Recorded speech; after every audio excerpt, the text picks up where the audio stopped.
Coming at you today from beautiful Circle B Wildlife Sanctuary in the swamps. And I'm going to be talking about shadow work and the current state of the world and the Great Awakening. I want to say right now there is a Great Awakening. And if we don't learn to live in accordance to natural law, it won't be a spiritual awakening, it's going to be a rude awakening. But either way, we're going to be awoke. See you in a second. Some folk we never forget. Some kind we never forget. Haven't seen the end of it yet. We'll fight as long as we live. All eyes on the hidden door to the lonely mountain road. We'll ride in a gathering storm till we get our long forgotten goal. Okay, welcome. This is TAC Chat number 27. I'm Dan, your host. I'm coming at you here today for about maybe 15 minutes. I'm in the heart of nature. Behind me is a swamp. I kind of like the earthiness here of the swamps. There's nothing like seeing an 11-foot alligator that's about 800 pounds that can bite your leg off to keep you humble. And maybe it's the Shrek in me that likes the swamp. People are like onions. We got layers, right? So anyways, today is Tuesday, February 22nd, 2022. This is literally Tuesday, right? Or Tears Day. And Russia has invaded the Ukraine. Order followers have followed their orders. Today I want to talk about something I had in my book, Rise from Darkness, which I think the whole world needs to rise from right now. And it was on shadow work. You know, some people think shadow work is merely naming off things that you don't like about yourself. But when I did my shadow work to leave the order following business, I had to sit there and look in the mirror for a little bit and ask myself, what was I serving? And it takes a lot of people don't want to look at themselves objectively. It seems that self-reflection and introspection are very hard to do, and without those two things, there could be no forward growth. And I wrote about that in my book. I also wrote that shadow work is sometimes bringing into the conscious light from the shadows that which was unconscious in many cases. And that's the part that we absolutely don't want to look at, because the hardest thing in the world, it seems, to admit to ourselves is, wow, I was wrong. Or in the case of what I'm seeing in the world's collective shadow, we were wrong. We were duped. We were fooled. Nobody wants to say that because egos are too entrenched. Too entrenched. Jesus was the light of the world, the light and love of the world. Right?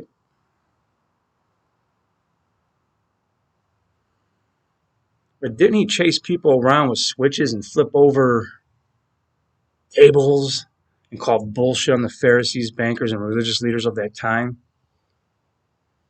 Yeah, he did. He understood the sacred gift of anger. He didn't just pray and meditate. He prayed and meditated. That's important. He prayed and meditated. That is important, which I just got done doing myself. But he didn't merely do that. He understood the sacred gift of anger. And he understood the need to take action. And he was murdered for it. Not much has changed in 2022 years. Same thing's going on. We have to ask ourselves, what is our collective shadow in the macrocosm of our world that's creating this type of violence and slavery?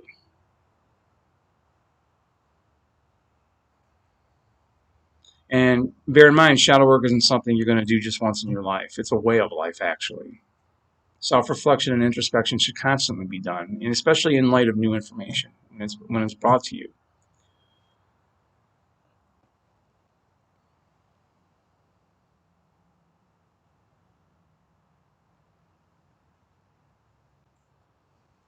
I got this from a Facebook group, and I thank them for it. Natural law is a science of morality that can be directly, man, my reading is really bad, directly observed in the 3D world. The evidence of the existence of natural law is the resultant state which humanity receives as a direct consequence of its aggregate behavior. In other words, the human condition. The human condition is one of slavery. I'd go as far as to also say weaponized, internalized, toxic shame, but also slavery. And I'm not talking about the African slave trade. I'm talking about all of human history. You know, the African slave trade to the Americas here, to the USA, was extra abhorrent because we were supposed to be founded on principles of freedom, and we started it off with slaves. So here we are, going into a world filled with slavery again, and we think it can't come happen to us. We're the last ones it's going to happen to because we're so well armed, and they had to divide us. Why do they pick an election year, folks? Why do they pick an election year?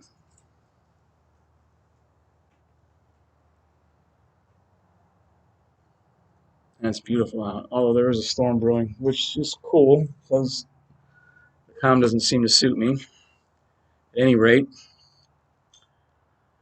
we have to ask ourselves, what can we do to take action in the world that's going to help the cause of freedom for all humanity? I want to offer prayers for our brothers and sisters in the Ukraine, brothers and sisters all over the world who are being suppressed by the few, by a few puppets, few puppeticians whose strings are being pulled by largely unknown. These few are subjugating 7 billion people. You have to look beneath the surface, man. It's not all what the news tells you. Start going to alternative news sources because the mainstream news media is lying. Is lying. And I want to give another message to, and I don't have nothing planned out or written out for this particular podcast. I just wanted to put something out today because I missed last week. And this is a message to my ex-order followers, my former order followers, military and police. It took me a while to understand that I was not one of the good guys, that I was objectively involved in wrong employment.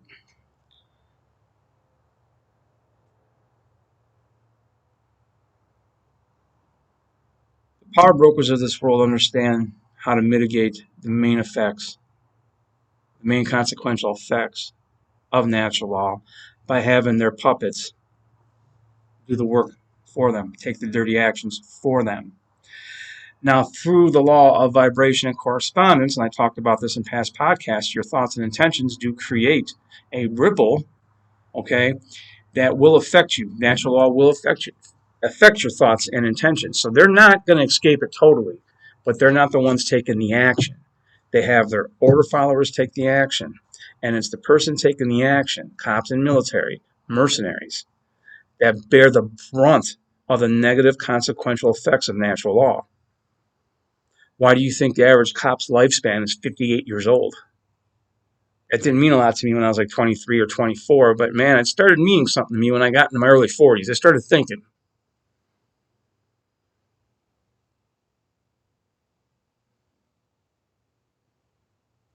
The order followers took an oath to protect and serve.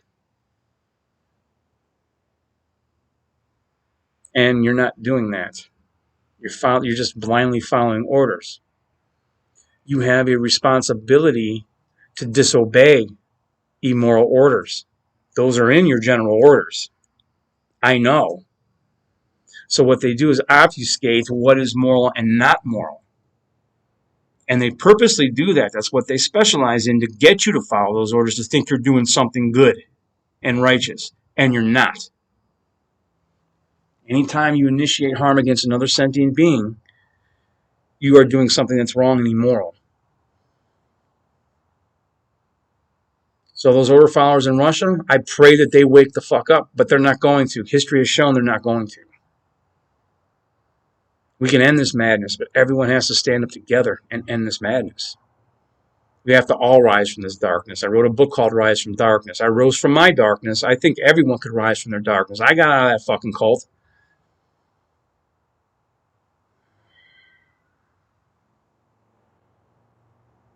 There's more to this world than violence. And the order followers out there are going to continue to pay the brunt of natural law, of the negative consequential effects of it. This is why they got the sayings, live by the sword, die by the sword. This is where all these sayings come from. So my advice is to fulfill the oath you thought you were taking. Those of you who aren't psychotic, okay, fulfill your oath and protect, and disobey any immoral order. And occupying people's lands is immoral. Murdering people is immoral. Assaulting people is immoral. Trespassing is immoral. Coercion, which is the entire world is doing, is immoral. What doctors are doing all over the fucking country, not reporting the truth, is immoral. It's coercion. I worked for a government medical facility. I seen the fucking lies up close. Sorry, I'm not all sunshine and light. I am a spiritually awoken man. I'm not going to be all sunshine and light. If anything, the shit that goes on in the world affects people who are awake even more. You know, there's a saying, he who angers you controls you. And that's true. If your anger isn't focused or if your anger is out of control. But if your anger is conscious anger, okay, that's what shadow work is. It's bringing from the subconscious of what wasn't known to the conscious of what becomes known. Then you integrate it. You accept it, and if it's something you need to stop doing, you stop doing, you put it behind you. In most cases, it's always going to be there to one degree or another. Accept that and move on. You could become an objectively moral person. You could rise from your own darkness. We can get the whole world to rise from darkness. If I was able to, I know everyone else can. Anyways, prayers for our whole fucking world, man. Prayers for our world. When one person suffers, we all suffer. One love, man. Stay safe.